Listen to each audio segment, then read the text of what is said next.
The red digital clock on the wall of the Pentagon's Wargaming Center read 11:47 p.m.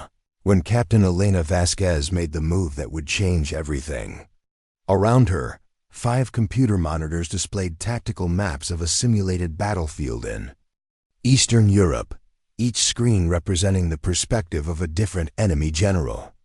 The room was nearly empty, except for a handful of night shift analysts and one junior technician who had stayed late to observe what everyone assumed would be a routine training exercise. Before we jump back in, tell us where you're tuning in from, and if this story touches you, make sure you're subscribed, because tomorrow, I've saved something extra special for you. What they were witnessing, though none of them realized it yet, was military genius in action. Elena sat perfectly still in her chair, her dark eyes scanning the displays with the methodical precision of someone reading a complex mathematical equation. Her uniform was regulation perfect, not a wrinkle visible, her black hair pulled back in a standard military bun. To any casual observer, she looked like exactly what her personnel file indicated: a competent but unremarkable intelligence officer working the late shift on strategic simulations. The simulation itself had been running for 6 hours, designed to test offensive strategies against a coordinated 5-front assault. It was the kind of scenario that typically required a full team of strategists working in shifts, each focusing on a single theater of operations. The exercise had been programmed with the tactical patterns of 5 of history's most successful military commanders, their strategies digitized and enhanced with modern artificial intelligence. General Harrison's Northern Front pressed with the relentless efficiency of German blitzkrieg tactics. General Morrison's Eastern approach employed the calculated patience of siege warfare, perfected during the Napoleonic era. From the south, General Chun's forces moved with the fluid adaptability of ancient Chinese military philosophy. The Western Front, commanded by General Petrov, utilized the brutal effectiveness of Soviet winter campaigns. And from the center, General al-Rashid coordinated with the precision timing that had made Middle Eastern desert warfare legendary. Elena was supposed to be managing communications between the various defensive units, a support role that kept her safely in the background, while senior officers made the real strategic decisions. But something had gone wrong with the primary command structure 2 hours into the exercise. A systems malfunction had knocked out the main strategic console, leaving the simulation running but removing the human commanders who were supposed to be coordinating the defense. Protocol dictated that the exercise should be halted and restarted the following day. Instead, Elena had quietly taken over the defensive coordination, telling herself she was simply maintaining the system until early morning. The night shift supervisor, a tired colonel named Bradley, who was 3 weeks from retirement, had barely glanced at her request to continue monitoring the simulation. As far as he knew, she was just keeping the computers running. What Elena hadn't told anyone was that she had been studying these particular tactical algorithms for months. During her off-duty hours, she had run hundreds of smaller simulations, testing theories about coordinated defense strategies that she had developed during her graduate studies in military history. She understood something that the exercise designers hadn't fully appreciated. The 5 enemy generals, for all their individual brilliance, were following predictable patterns based on historical precedent. More importantly, she had identified something that none of the previous defensive attempts had recognized. The 5 attack strategies, when combined, created a mathematical vulnerability, not in any single front, but in the timing and resource allocation between fronts. It was like watching 5 master musicians playing individual symphonies simultaneously, each perfect in isolation but creating discord when heard together. The vulnerability appeared every 47 minutes, lasting for exactly 6 minutes and 30 seconds. During that window, the coordination between the 5 fronts created gaps that could be exploited if someone was watching for the pattern and had the resources positioned correctly. But exploiting it required something that violated every principle of conventional military strategy, abandoning defensive positions to launch simultaneous counterattacks on all 5 fronts. Elena's fingers moved across the interface with increasing confidence as she repositioned units that shouldn't have been moved, allocated resources in ways that seemed to leave critical positions exposed, and timed movements with a precision that relied entirely on her ability to predict enemy behavior down to the minute. To anyone watching the defensive displays, her strategy looked like controlled chaos, possibly even incompetence. But Elena could see the larger pattern emerging. Each seemingly reckless move was part of a complex sequence that would culminate at exactly 12:34 a.m. during the next vulnerability window. She was betting everything on 6 minutes and 30 seconds of perfect execution against 5 of the most sophisticated military AI systems ever created. The technician monitoring the overall simulation status, a young specialist named Rodriguez, began to notice something unusual around midnight. The defensive efficiency ratings were climbing steadily, but the tactical displays showed movements that didn't match any standard doctrine he had learned at the academy. He pulled up the command logs and realized that all strategic decisions for the past 2 hours had been coming from a single user terminal, Captain Vasquez's terminal. Rodriguez checked the authorization logs twice, certain there must be an error. Captain Vasquez was listed as a communications coordinator, not a strategic commander. Her clearance level shouldn't have allowed her to make the kinds of broad, tactical decisions that were showing up in the system. Yet somehow, she had been directing the entire defensive operation since the primary command system went offline. More puzzling was the fact that her strategy seemed to be working. The 5 enemy generals who had been steadily advancing for the first 4 hours of the simulation had begun to encounter unexpected resistance. Not the kind of desperate last stands that characterize most offensive scenarios, but coordinated counter-pressure that seemed to anticipate their movements with uncanny accuracy. Rodriguez glanced across the room at Captain Vasquez, trying to reconcile what he was seeing on his screens with the quiet figure sitting at what everyone assumed was a secondary monitoring station. She hadn't moved from her chair in hours, hadn't taken a break, hadn't even looked up from her displays. Her concentration was so intense, it seemed to create a bubble of silence around her position. At 12:15 a.m., Elena initiated the final phase of her strategy. Across all 5 tactical displays, defensive units began moving with a coordination that seemed almost choreographed. Northern artillery units that had been held in reserve suddenly opened fire on positions that appeared to be empty terrain. Eastern armored divisions abandoned fortified positions to race toward coordinates that showed no immediate enemy presence. Southern air units launched strikes against supply lines that intelligence suggested were already compromised. To the enemy AI systems, the movements must have appeared to be either desperate acts of a failing defense or catastrophic communication breakdowns. But Elena knew exactly what she was doing. Every unit was moving to intercept enemy forces at the precise moment when their coordination window would open, when their individual strengths would become collective weakness. The technician monitoring enemy communications began picking up something that made him sit up straighter in his chair. The 5 enemy generals who had maintained perfect coordination throughout the exercise were beginning to issue conflicting orders. General Harrison's northern forces were calling for immediate reinforcement from the eastern front, just as General Morrison's eastern units were requesting artillery support from the north. General Chun's southern advance had encountered unexpected resistance that was forcing a reallocation of resources originally committed to supporting General al-Rashid's central push. For the first time in 6 hours, the 5-front assault was beginning to fracture. Elena watched the tactical displays with the focused intensity of someone watching a complex equation solve itself in real time. Every variable was falling into place exactly as her calculations had predicted.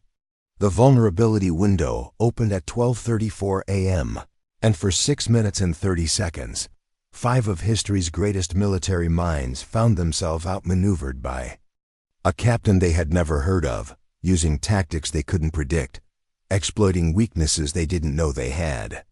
When the counterattack concluded at 12:40 a.m., the simulation status board showed something that had never happened before in the exercise's 3-year history.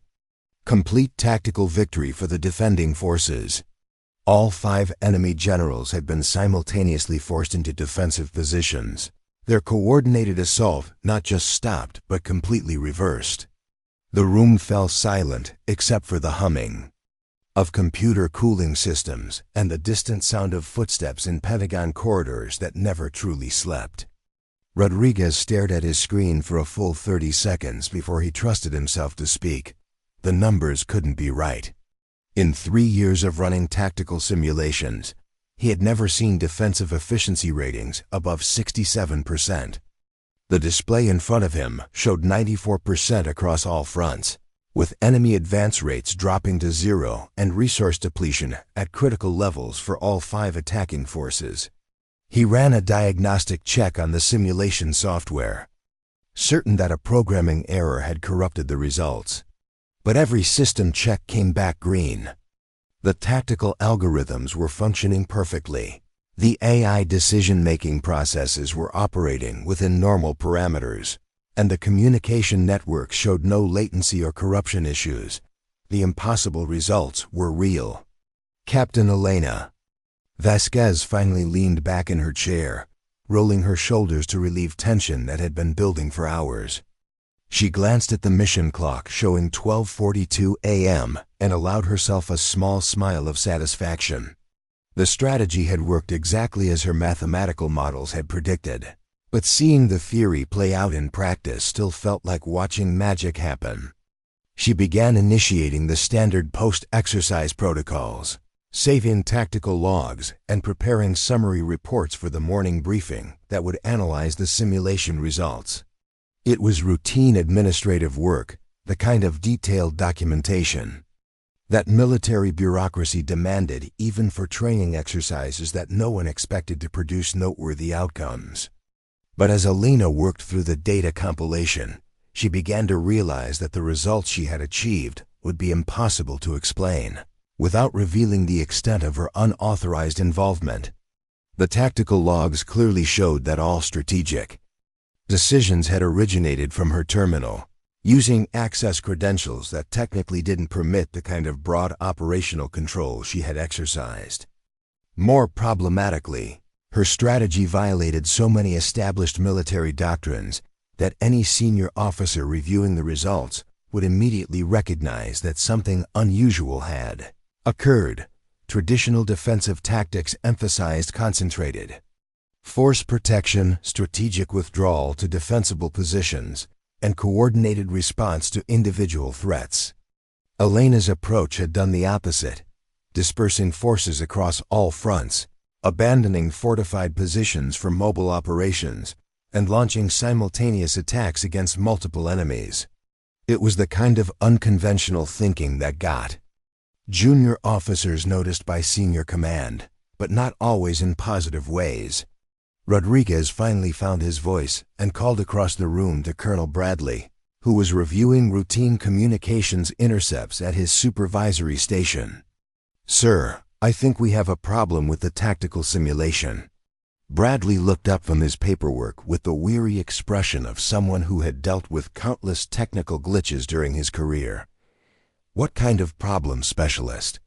The defensive team just achieved a complete tactical victory against all 5 enemy generals simultaneously.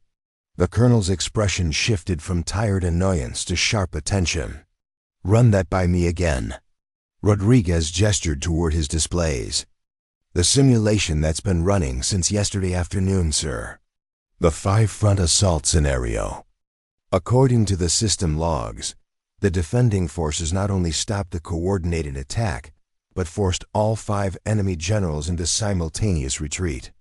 Bradley stood up from his desk and walked over to Rodriguez's station, his military bearing. becoming more pronounced with each step. That's not possible. The exercise is designed to test defensive resilience, not achieve victory conditions. The enemy AI systems are programmed with tactical algorithms from history's most successful military commanders. Yes, sir. That's what makes the results so unusual. I've run multiple diagnostic checks, and all systems are functioning normally. The tactical efficiency ratings are off the charts. Bradley studied the displays for several minutes, his frown deepening as he absorbed the implications of what he was seeing. He had overseen hundreds of strategic simulations during his career, and he understood the mathematical limits of what should have been possible given the parameters of this particular exercise. Who was commanding the defensive operations? He asked. Rodriguez hesitated before answering. According to the command logs, all strategic decisions came from Captain Vasquez's terminal. Both men turned to look at Elena, who was still working quietly at her station, apparently focused on routine post-exercise documentation. Bradley walked across the room with measured steps, his expression unreadable. "Captain Vasquez," he said. Formally, "Could you explain to me how you achieved a 94% defensive efficiency rating against a 5-front coordinated assault?" Elena looked up from her computer screen, meeting the colonel's gaze with steady composure. "Sir, I was maintaining communication protocols during the system malfunction. The defensive coordination was automated through pre-programmed tactical responses." Bradley's eyes narrowed slightly. "The system logs indicate that over 200 strategic decisions were made from your terminal during the past 4 hours. Decisions that required command-level authorization.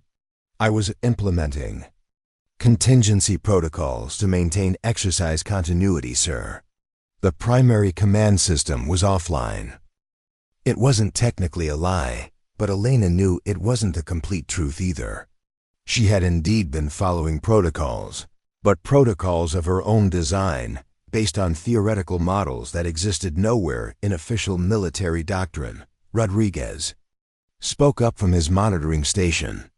"Colonel, the tactical patterns in the defensive response don't match any standard doctrine in our databases. The strategy appears to be completely original."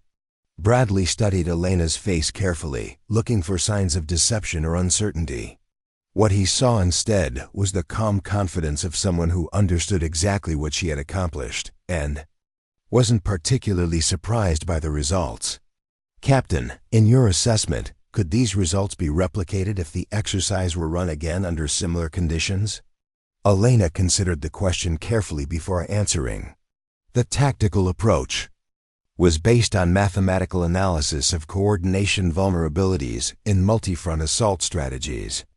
If the enemy AI systems maintained the same behavioral algorithms, then yes, the results should be replicable. The implications of her statement hung in the air like smoke after an explosion. She wasn't claiming luck or accident.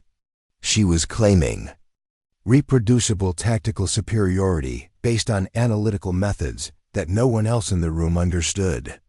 Bradley made a decision that would set events in motion far beyond what anyone in the War Gaming Center could anticipate. Rodriguez locked down all simulation data immediately. "No copies, no transfers, no access without my direct authorization. Captain Vasquez, you're to remain here until further notice while I make some phone calls."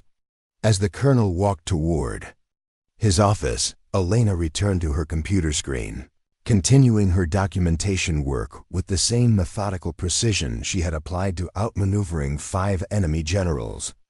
She understood that her quiet night of proving theoretical concepts had just become something much larger and potentially more dangerous. In offices throughout the Pentagon, secure phones would soon be ringing with news that would challenge everything. The military establishment thought it knew about strategic warfare.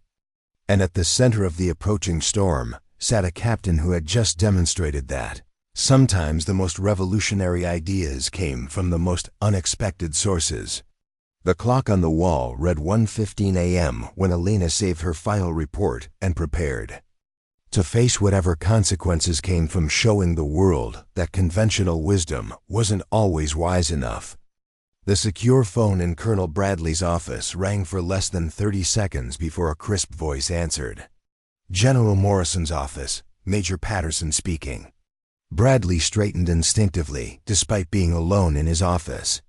Major, this is Colonel Bradley at the Wargaming Center. I need to speak with the General immediately regarding an urgent tactical development. Sir, the General is in morning briefings until 0800. Can I schedule you for later this morning? Major, I have a captain who just achieved something that should be mathematically impossible in our most advanced strategic simulation. The General needs to know about this now. There was a pause that lasted long enough for Bradley to wonder if the connection had been lost. When Major Patterson spoke again, his tone had shifted from polite efficiency to sharp attention. Please, hold, Colonel. 4 minutes later, General Morrison's gravelly voice came through the secure line. Bradley, you have 2 minutes to explain why you're calling me at 0145 hours about a training exercise. Sir, we have a situation that goes beyond normal training parameters. One of our intelligence officers just defeated 5 simultaneous enemy generals in our most sophisticated tactical simulation. Complete victory, sir. 94% defensive efficiency against coordinated assault algorithms designed to be unbeatable. The silence on the other end of the line stretched for nearly 10 seconds. Repeat that, Colonel. Bradley summarized the evening's events, careful to stick to the technical facts while avoiding speculation about the implications.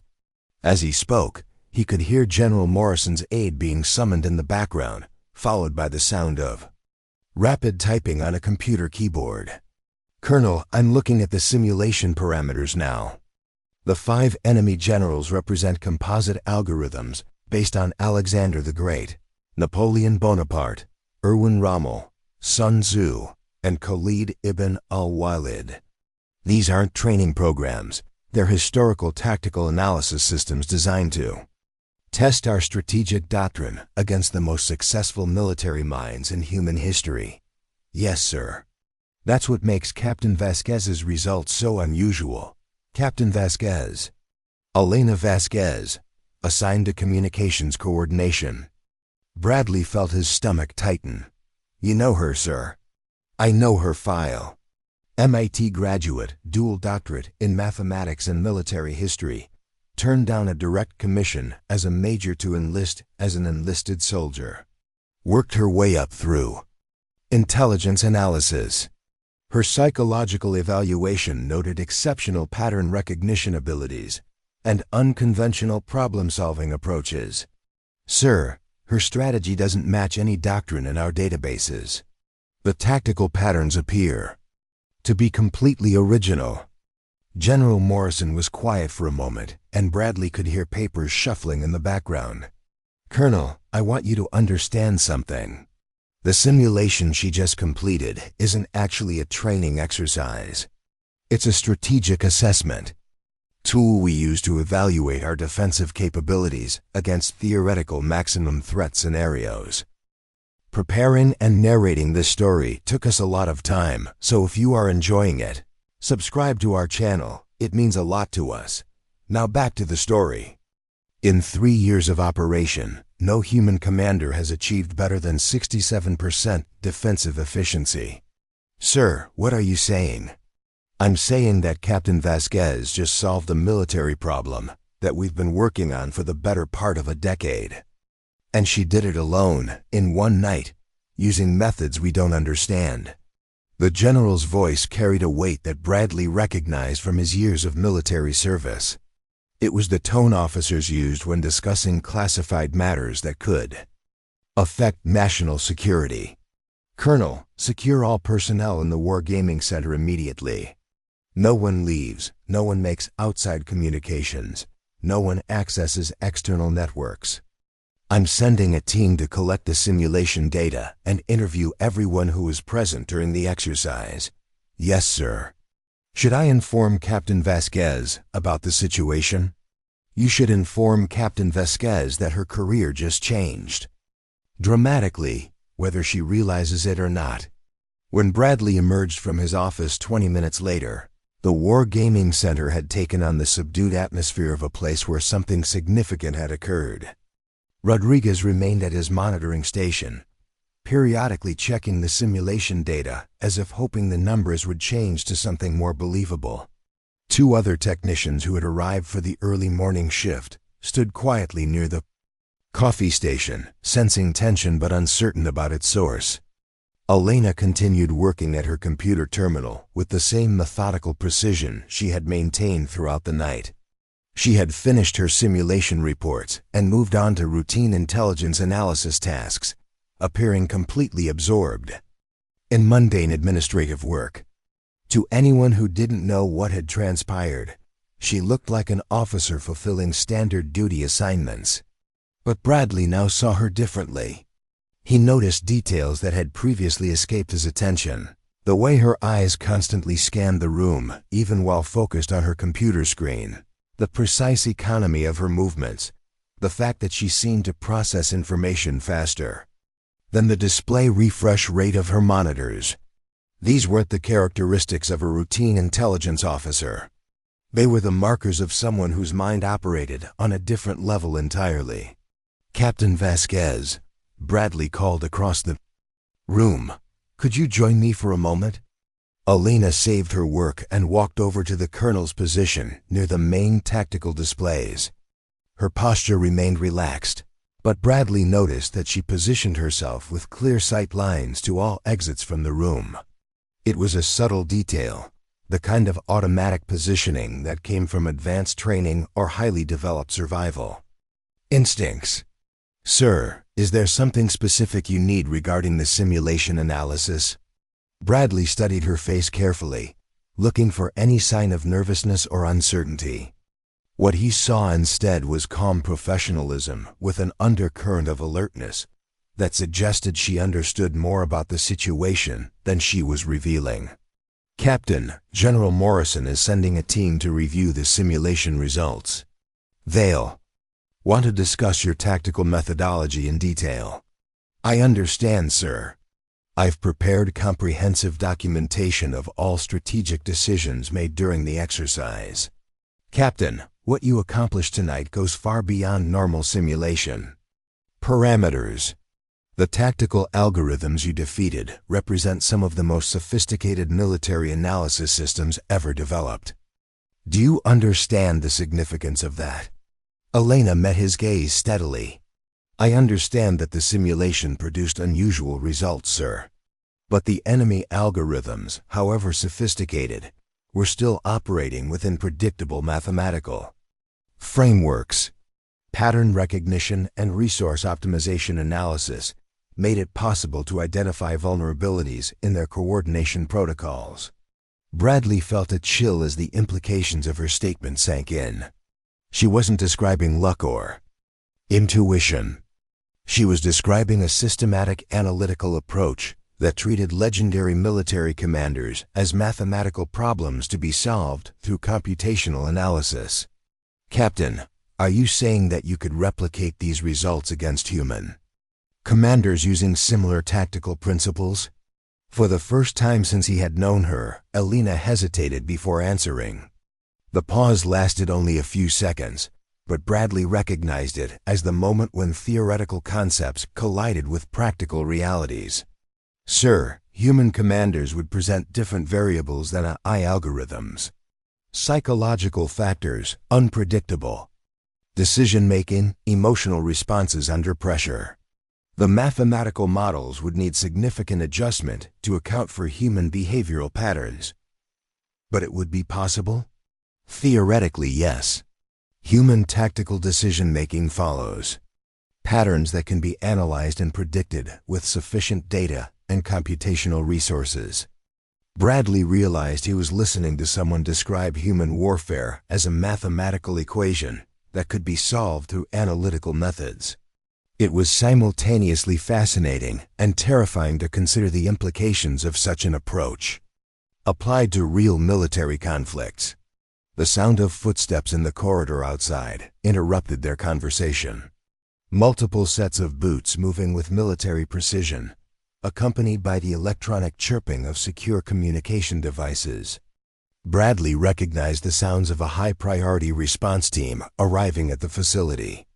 Elena heard them too, and her posture shifted almost imperceptibly. She remained standing in the same position, but something in her bearing suggested she was preparing for a situation that might require rapid movement or decisive action. "Captain," Bradley said quietly, "I think you should know that your tactical demonstration tonight has attracted attention from people whose job it is to identify potential national security assets and threats. The team coming to interview you represents interests that go far beyond routine military training." Elena's expression didn't change, but Bradley noticed her eyes tracking the approaching footsteps with the precision of someone calculating distances and timing intervals.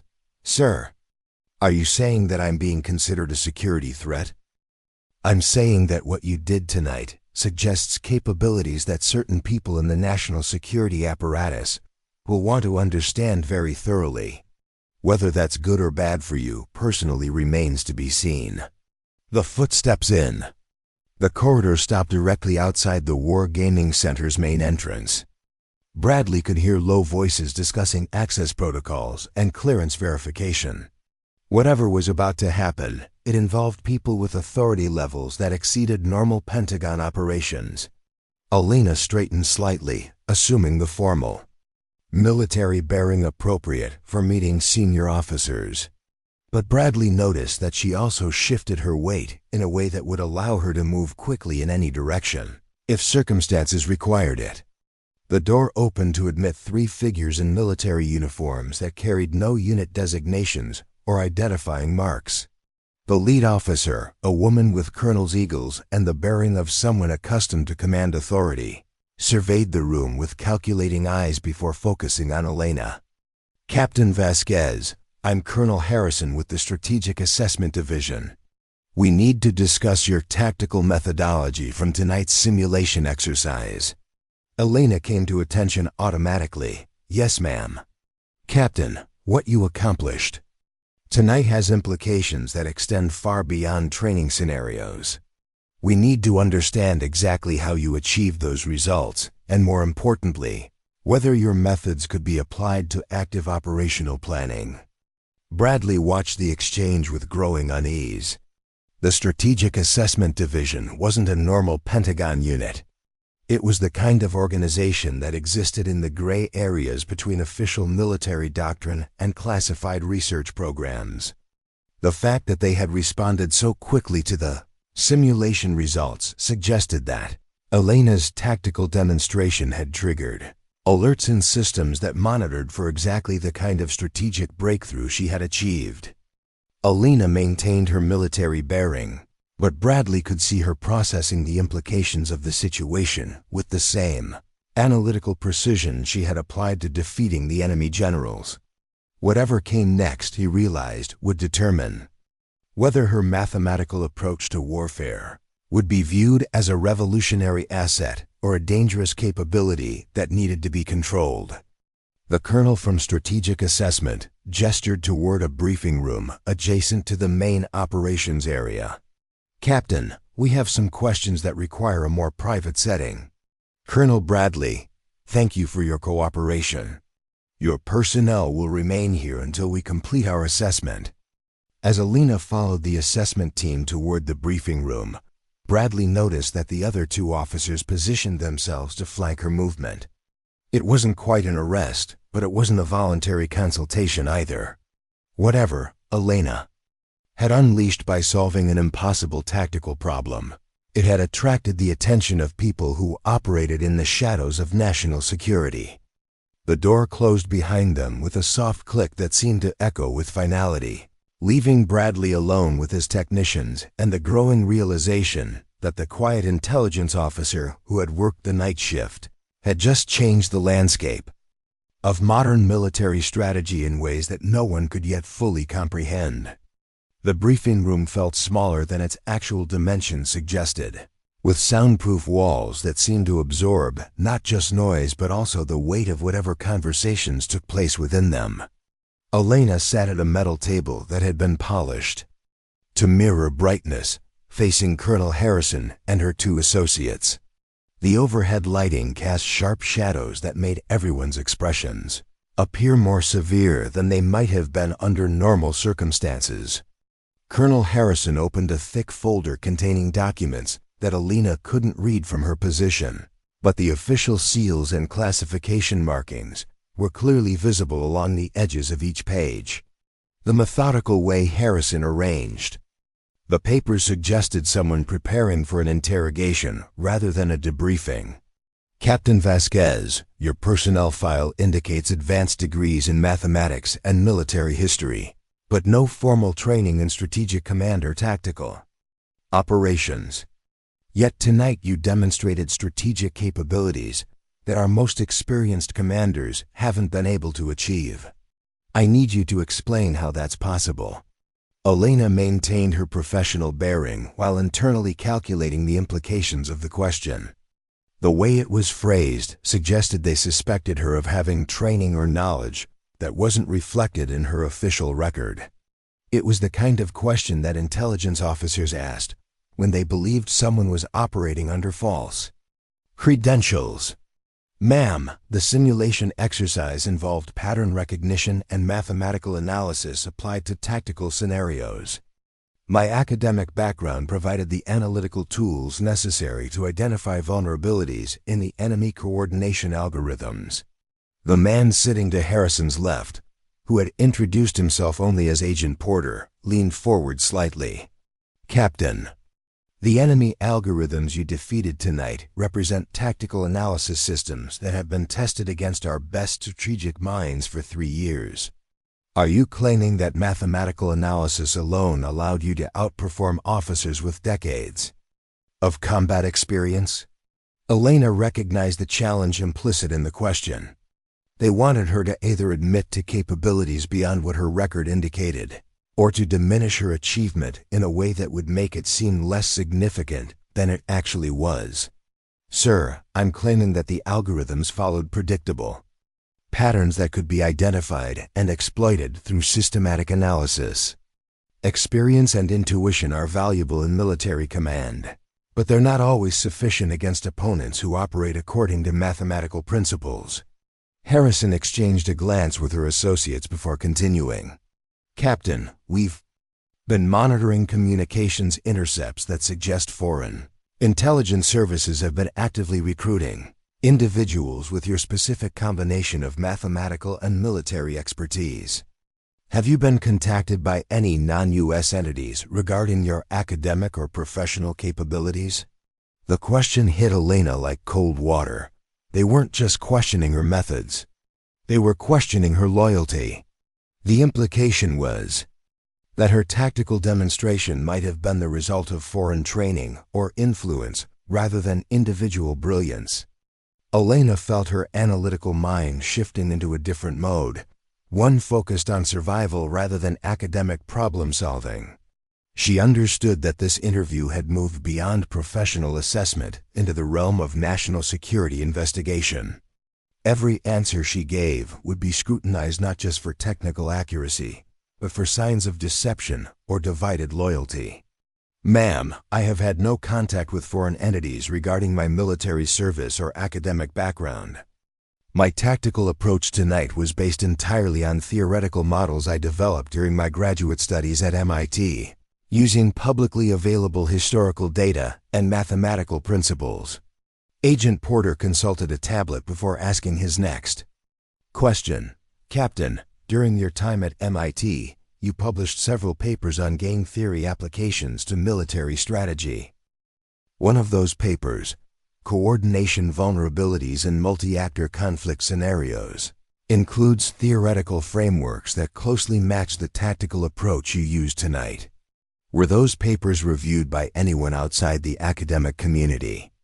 Elena realized they had done extensive research on her background in the hours since the simulation ended. They knew about her academic work, which meant they also knew she had been developing these theoretical approaches for years before joining the military. Sir, my academic work was published in peer-reviewed journals and presented at academic conferences. The research was entirely theoretical and didn't include classified information or sensitive tactical analysis. Harrison leaned back in her chair, studying Elena with the calculating expression of someone trying to solve a complex puzzle. Captain, what concerns us isn't the academic nature of your research. What concerns us is that you've demonstrated the ability to translate theoretical concepts into practical tactical superiority with remarkable effectiveness. That kind of capability represents both a significant asset and a potential security risk. Elena began to understand the true nature of her situation. Her mathematical approach to military strategy wasn't being questioned because they thought it was impossible. It was being questioned because they recognized its potential and were trying to determine whether she could be trusted with that kind of capability. Ma'am, if my tactical methodology represents a security concern, I'm prepared to submit to whatever oversight or restrictions are deemed necessary. The third member of the assessment team, a woman who had remained silent until now, finally spoke.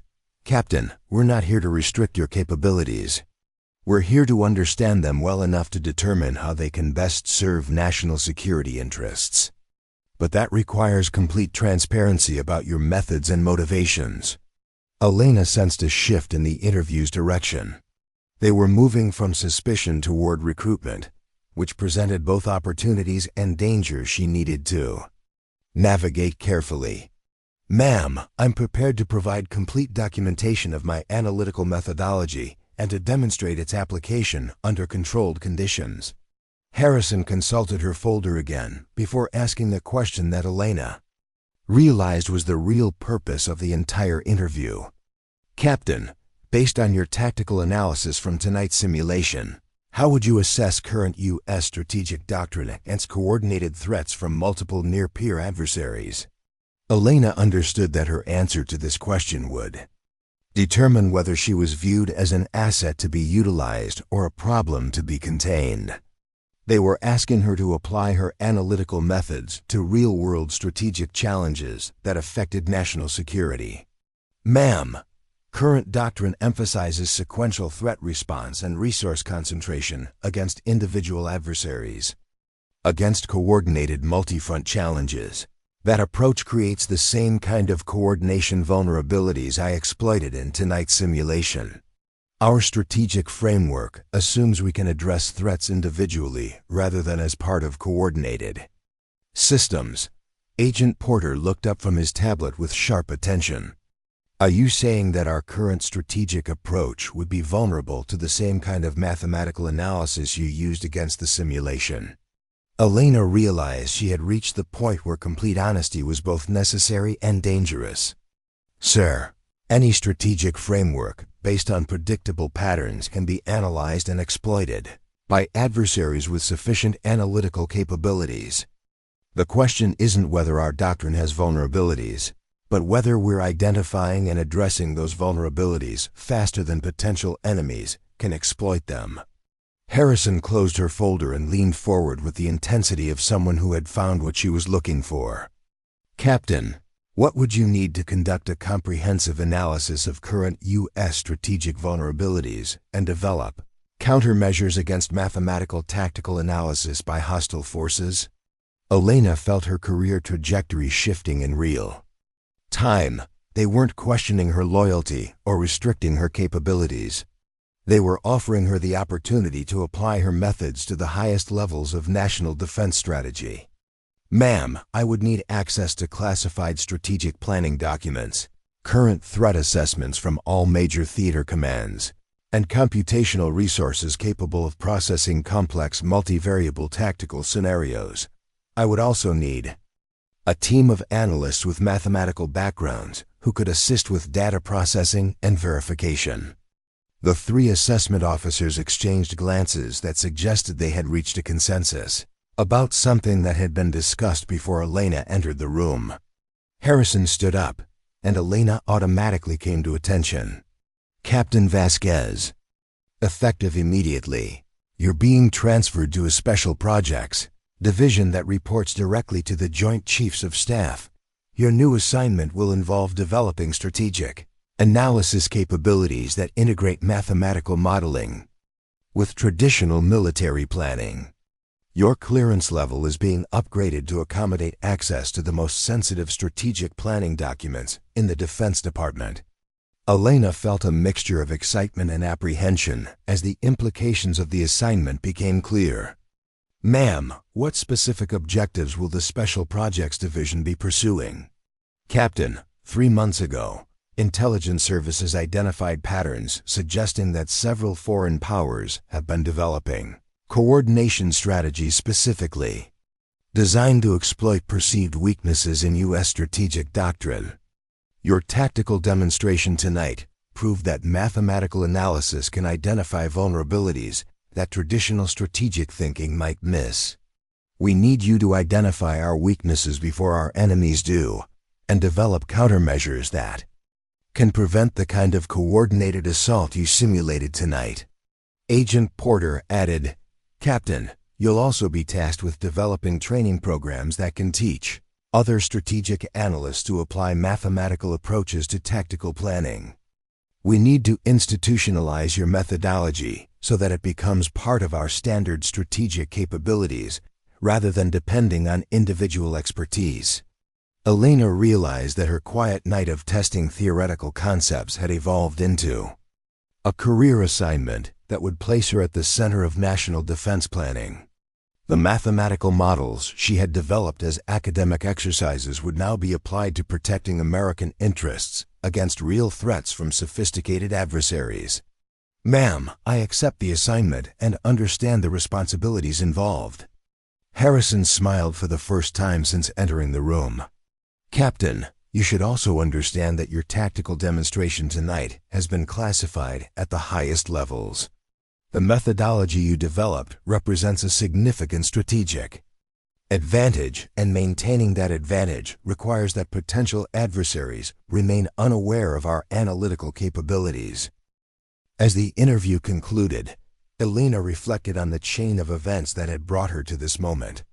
A routine simulation exercise had revealed capabilities that she hadn't fully understood herself, attracting attention from the highest levels of national security planning. Her mathematical approach to military strategy, which had seemed like academic curiosity only hours earlier, was now being recognized as a critical national asset. 6 months later, Captain Elena Vasquez stood in a secure briefing room in the Pentagon, addressing a group of senior military officers about strategic vulnerabilities that her analytical team had identified in current defense planning. The mathematical models she had developed were now being used to assess threats from multiple foreign powers simultaneously, providing early warning about coordinated strategic challenges that traditional intelligence analysis might miss. Her promotion to major had come with an assignment to lead the newly created Strategic Mathematics Division, a unit that integrated advanced analytical methods with military planning processes. The techniques she had used to defeat 5 enemy generals in a simulation were now being applied to real-world scenarios that affected global stability. During her briefings to senior leadership, Elena often reflected on the moment when her theoretical concepts had collided with practical military necessity. The transition from academic research to national security planning had required her to consider ethical and strategic implications that hadn't been part of her original mathematical models. But the fundamental principle remained the same: complex strategic challenges could be understood and addressed through systematic analytical approaches that identified patterns invisible to traditional thinking. Whether applied to simulation exercises or real-world threats, mathematical precision provided advantages that no amount of conventional wisdom could match. The young officer who had quietly tested theoretical concepts during a night shift had become a recognized expert whose analytical methods were reshaping how the military understood strategic planning in an era of coordinated international threats. Her story demonstrated that sometimes the most revolutionary advances came from applying familiar tools in unexpected ways, and that individual insight could transform entire institutional approaches to complex problems. Elena's tactical demonstration had proven that they were wrong about strategy being beyond mathematical analysis, and in proving them wrong, she had helped ensure that American strategic planning would be ready for whatever coordinated challenges the future might bring. 18 months after her promotion to major, Elena Vasquez stood before a wall of monitors in the Strategic Mathematics Division's Secure Operations Center, watching real-time intelligence feeds from 3 different continents. The facility, buried 4 levels beneath the Pentagon, hummed with the constant activity of advanced computational systems, processing tactical data from sources around the globe. Her team of 12 analysts worked at workstations arranged in a semicircle, each monitor displaying mathematical models that translated military movements into predictive algorithms. The crisis had begun 3 weeks earlier with seemingly unrelated military exercises conducted by 5 different nations across Eastern Europe, the South China Sea, and the Middle East. Traditional intelligence analysis had classified each exercise as routine training activities, noting increased coordination between certain allied nations, but finding no immediate cause for concern. The exercises appeared to follow standard patterns for regional power projection and offensive preparedness. Elena's mathematical models had identified something far more troubling. Dr. Sarah Chun, Elena's deputy and former MIT colleague who had joined the division 6 months earlier, approached with a tablet displaying the latest computational analysis. Major, the pattern recognition algorithms have confirmed the coordination hypothesis. All 5 military exercises are operating according to synchronized timing protocols that suggest centralized planning. Elena studied the data visualization on Chun's tablet, watching as colored lines connected seemingly random military activities across vast geographical distances. The mathematical relationships were subtle but unmistakable once the proper analytical framework was applied. Each exercise was positioned to create overlapping fields of influence that would converge at specific geographical and temporal coordinates. "Show me the convergence analysis," Elena requested. Chun manipulated the display to overlay timing predictions with geographical projections. The result was a 3-dimensional model that revealed the true scope of what they were observing.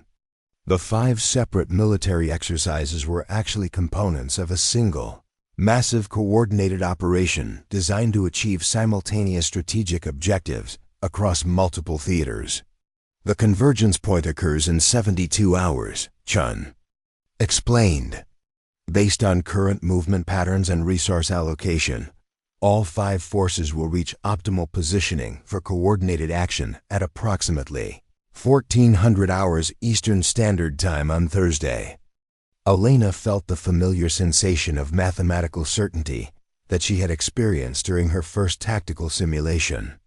The patterns were clear once you understood how to recognize them, but they remained invisible to analysis methods that examined each component in isolation rather than as part of an integrated system. Lieutenant Colonel Williams, her military liaison to the Joint Chiefs, joined them at the central display station. "Major, we've received requests from 3 different theater commands asking for assessment of unusual coordination patterns in their areas of responsibility. None of them are seeing the big picture, but they're all detecting anomalies that don't fit standard threat models." Elena nodded, understanding that field commanders were experiencing the same intuitive unease that mathematical analysis had quantified. Something was wrong with the global military situation, but traditional assessment methods weren't capable of identifying the specific nature of the threat. "Colonel, I need immediate access to the Joint Chiefs for an emergency briefing." "What we're seeing represents a coordinated strategic challenge that requires response at the highest levels of command authority." Williams studied the displays around the operations center, taking in the complex mathematical models that transformed raw intelligence data into predictive analysis. His expression reflected the mixture of respect and uncertainty that most traditional military officers showed when confronted with Elena's analytical methods. Major, the Joint Chiefs are currently in emergency session discussing reports of unusual military activity from multiple commands. Your timing might be perfect, but you'll need to present your analysis in terms that non-mathematicians can understand and act upon. Elena had been preparing for this moment since her assignment to the Strategic Mathematics Division. The theoretical framework she had developed needed to be translated into actionable intelligence that could guide real-world military decisions affecting global stability.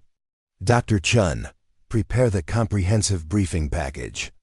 Include the coordination analysis, timing predictions, and recommended response scenarios.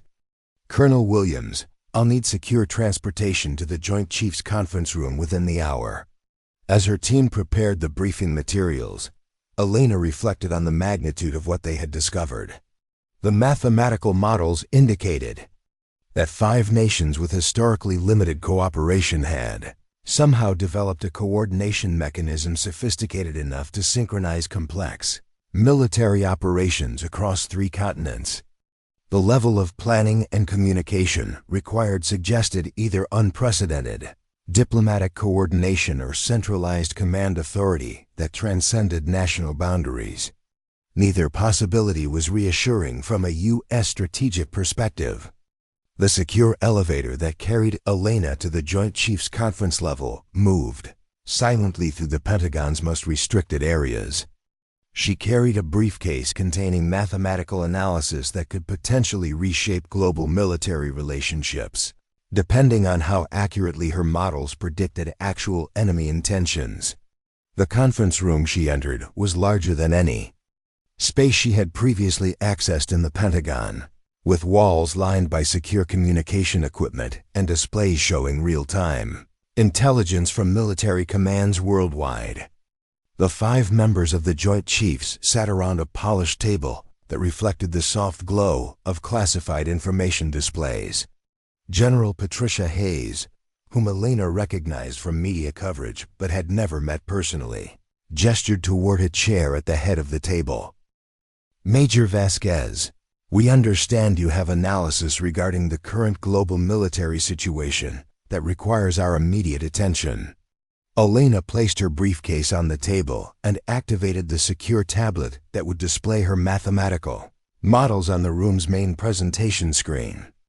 General, my division has identified coordination patterns in current military exercises that indicate a synchronized 5-front strategic challenge will reach operational readiness in approximately 70 hours.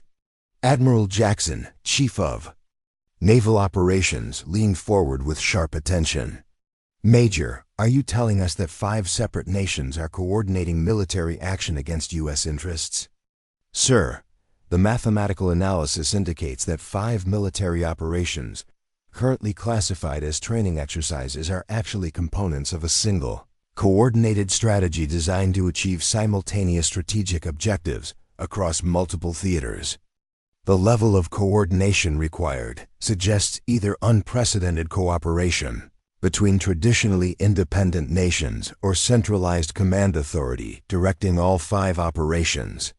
Elena activated her presentation display, showing the room a 3-dimensional model that tracked military movements across Eastern Europe, the South China Sea, the Mediterranean, the Baltic region, and the Persian Gulf. Each area showed force concentrations and timing patterns that appeared random when examined individually but revealed clear coordination when analyzed as an integrated system. General Morrison, Army Chief of Staff, studied the display with the calculating expression of someone translating mathematical concepts into practical military implications. Major, what specific actions are these coordinated forces positioned to take? Elena manipulated the display to show predictive scenarios based on current movement patterns and historical tactical analysis. Sir, The positioning suggests simultaneous challenges to U.S. strategic interests in 5 critical regions: naval blockades in key shipping lanes, territorial assertions in disputed areas, and coordinated diplomatic pressure, designed to force the United States to respond on multiple fronts simultaneously. Air Force Chief of Staff General Rodriguez asked the question that Elena had been expecting. "Major, how confident are you in these mathematical predictions?" "We're discussing potential military responses that could affect global stability." Elena had spent months preparing for this moment, understanding that her analytical methods would be scrutinized by officers whose careers depended on making correct strategic decisions based on available intelligence. "Sir, the mathematical models have been tested against historical scenarios and current intelligence verification methods. The coordination patterns we've identified show statistical significance that exceeds 97% confidence intervals. The timing predictions are based on movement analysis that accounts for logistical constraints and operational requirements." Admiral Chun, chairman of the Joint Chiefs, had remained silent during the presentation, but now spoke with the authority of ultimate military command responsibility. "Major, assuming your analysis is correct, what response options do your models suggest?" Elena activated a new display showing multiple response scenarios that her team had developed based on the coordination analysis. "Sir, traditional response doctrine would address each theater individually, which plays into the enemy strategy of forcing resource dispersion across multiple fronts. The mathematical analysis suggests an alternative approach that exploits the same coordination vulnerabilities that I identified in simulation exercises." She manipulated the display to show a response strategy that violated conventional military doctrine, but offered strategic advantages based on mathematical principles rather than traditional tactical thinking. Instead of responding defensively to each individual challenge, we can use the enemy's coordination against them by forcing simultaneous decision-making that exceeds their command and control capabilities. Coordinated operations require precise timing and communication. Disrupting those requirements at critical moments can cause cascade failures across all 5 theaters. General Hayes studied the proposed response strategy with the expression of someone evaluating concepts that challenged fundamental assumptions about military planning.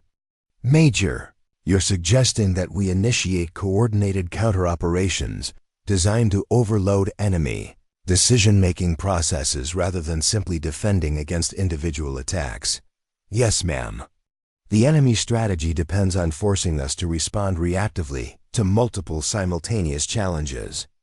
By taking coordinated offensive action at strategically calculated moments, we can force them into reactive positions where their coordination becomes a liability rather than an advantage."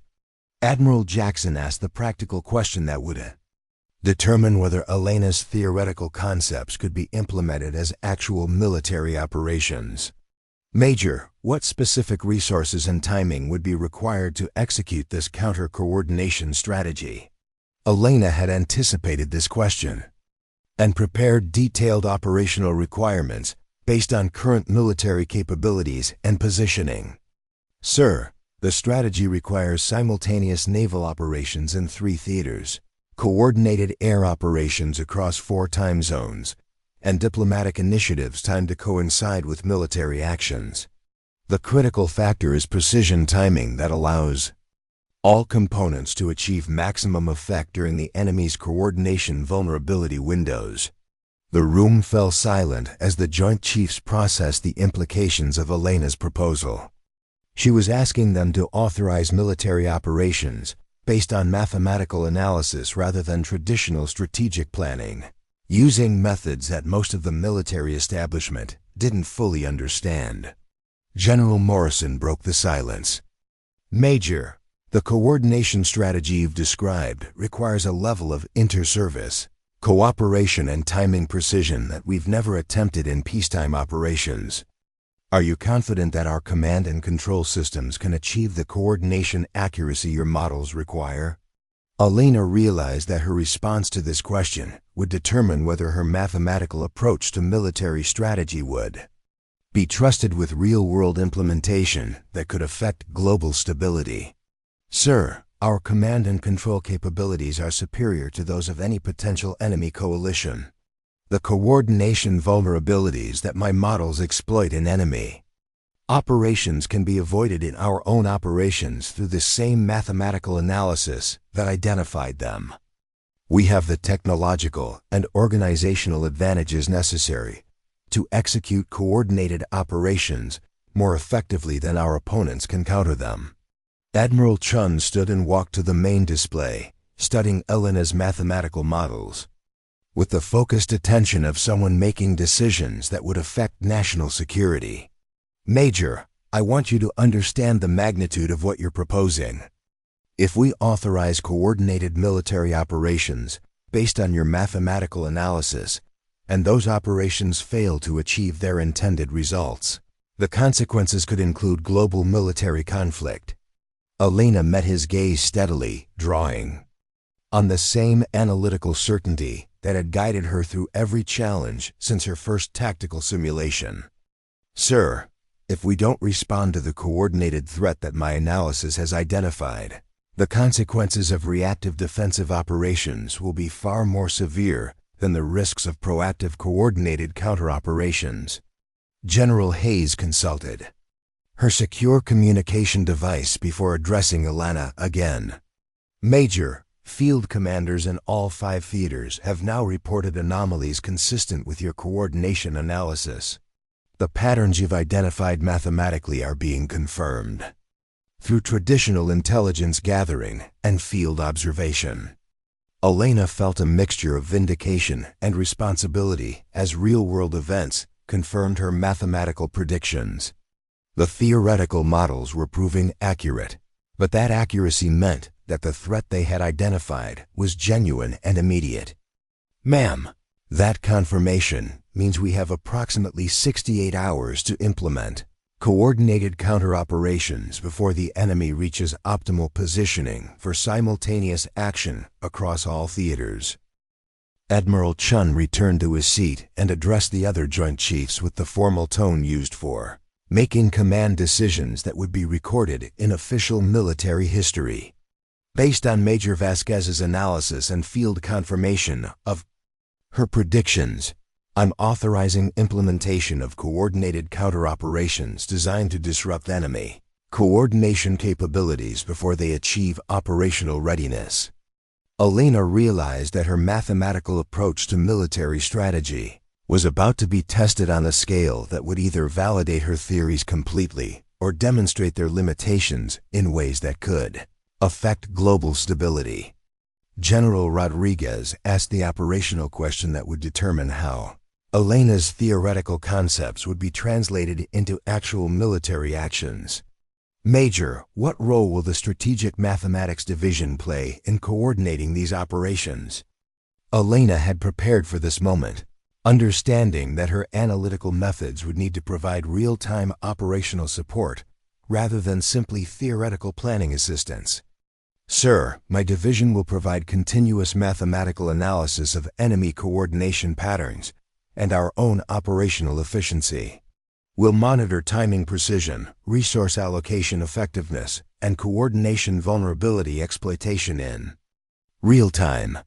If adjustments are needed during execution, our models can provide updated recommendations based on changing battlefield conditions. Over the following 68 hours, Elena's operations center became the nerve center for the most complex coordinated military operation in modern history. Her team monitored mathematical models that tracked simultaneous naval operations in the Mediterranean and South China Sea, air operations across Eastern Europe and the Persian Gulf, and diplomatic initiatives coordinated with military timing. Precision. The enemy's coordination began to fracture exactly as Elena's models had predicted.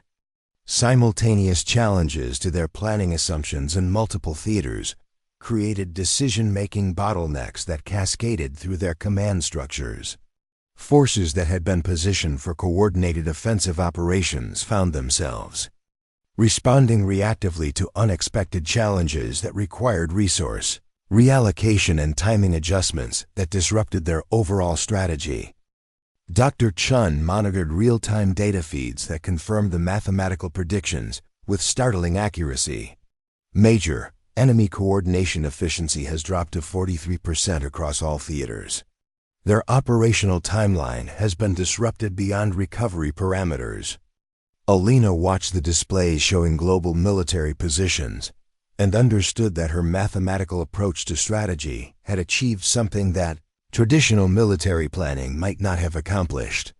By treating enemy coordination as a mathematical system that could be analyzed and disrupted, they had prevented a global strategic challenge without engaging in direct military conflict. 3 days later, intelligence reports confirmed that the five-nation coalition had abandoned their coordinated operation and reverted to individual national exercises with no strategic coordination. The threat that Elena's mathematical analysis had identified and countered had been neutralized through methods that most of the military establishment was only beginning to understand. Admiral Chun summoned Elena to his office for a private discussion about the implications of what the Strategic Mathematics Division had accomplished. The office was smaller than she had expected, but filled with maps and communication equipment that reflected the global scope of his command responsibilities. Major, the coordinated counter-operations you planned and supervised have prevented what could have been the most serious strategic challenge to U.S. interests since the Cold War. The mathematical methods you developed have proven their value in ways that will reshape military planning for decades to come. Elena realized that her career trajectory had reached a point where her individual capabilities were being recognized as institutional assets that would affect military doctrine beyond her personal service. Sir, the Strategic Mathematics Division represents a new approach to understanding military challenges that can complement traditional strategic planning methods. Mathematical analysis doesn't replace military experience and judgment, but it can identify patterns and opportunities that conventional thinking might miss. Admiral Chun studied her with the calculating expression of someone making long-term strategic decisions about human resources and institutional development. Major, the President has been briefed on your division's role in preventing the coordinated threat. He's authorized the expansion of mathematical analysis capabilities throughout the Defense Department and requested that you personally oversee the integration of analytical methods with traditional military planning. Elena felt the weight of responsibility that came with recognition at the highest levels of government and military command. Her mathematical approach to strategy, which had begun as academic curiosity and theoretical research, was now being institutionalized as a critical component of national defense capabilities. Sir, I'm prepared to accept whatever responsibilities are necessary to ensure that mathematical analysis becomes an effective tool for protecting national security interests. Admiral Chun smiled with the satisfaction of someone who had identified and developed strategic capabilities that would provide long-term advantages for American military planning. Major, your promotion to Lieutenant Colonel has been approved, along with your assignment as Director of Strategic Mathematical Analysis for the entire Defense Department. You'll be responsible for developing mathematical analysis capabilities in all service branches and teaching traditional military planners how to integrate analytical methods with conventional strategic thinking. 6 months later, Lieutenant Colonel Elena Vasquez stood before an auditorium filled with military officers from all service branches, delivering a lecture on mathematical approaches to strategic planning that would be recorded and distributed throughout the Defense Department's educational system. The theoretical concepts she had developed during her graduate studies were now being taught as standard military doctrine to officers who would apply analytical methods to strategic challenges. Around the world, her division had grown from 12 analysts to over 200 personnel, with operational centers and major commands throughout the global military structure. The mathematical models that had once been experimental curiosities were now providing real-time analysis for military planning that affected international stability and American strategic interests. During her lectures, Elena often reflected on the chain of events that had brought her from a quiet night shift in the Pentagon's War Gaming Center to a position where her analytical methods influenced military thinking at the highest levels of command. The simulation exercise that had attracted attention through its impossible results had demonstrated capabilities that transformed individual recognition into institutional transformation. The mathematical approach to military strategy that she had developed proved that complex strategic challenges could be understood and addressed through systematic analytical methods that complemented traditional military thinking. Whether applied to historical tactical problems or contemporary strategic threats, mathematical precision provided advantages that enhanced rather than replaced the experience and judgment that defined effective military leadership. Elena's story had become part of military educational curriculum, used to teach officers that revolutionary advances often came from applying familiar tools in unexpected ways, and that individual insight could reshape entire institutional approaches to complex problems.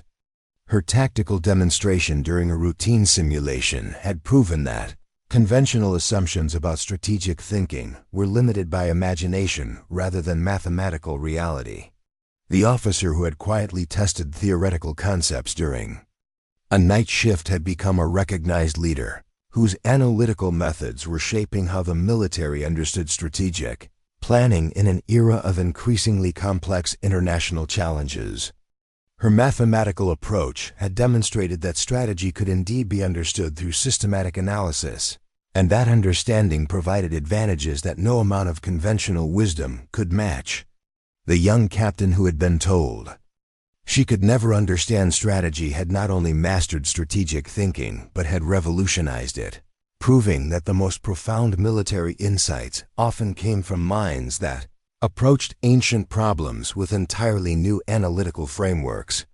Her success represented the triumph of mathematical precision over conventional limitations, and the vindication of systematic thinking in a field that had traditionally relied on intuition and experience alone. Elena's legacy would be measured not just in the strategic challenges her methods helped address, but in the fundamental transformation of how military institutions approached the complex analytical requirements of modern strategic planning. She had proven that mathematical genius applied to military problems could achieve results that traditional thinking alone could never accomplish. And in proving that principle, she had changed military strategy forever.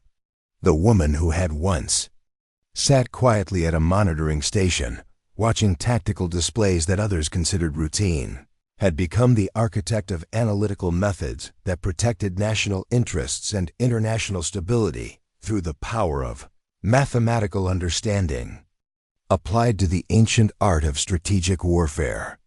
Her story demonstrated that genius, when properly applied and recognized, could indeed reshape the world in ways that honored both individual brilliance and institutional wisdom. Up next, you've got two more standout stories right on your screen. If this one hit the mark, you won't want to pass these up. Just click and check them out.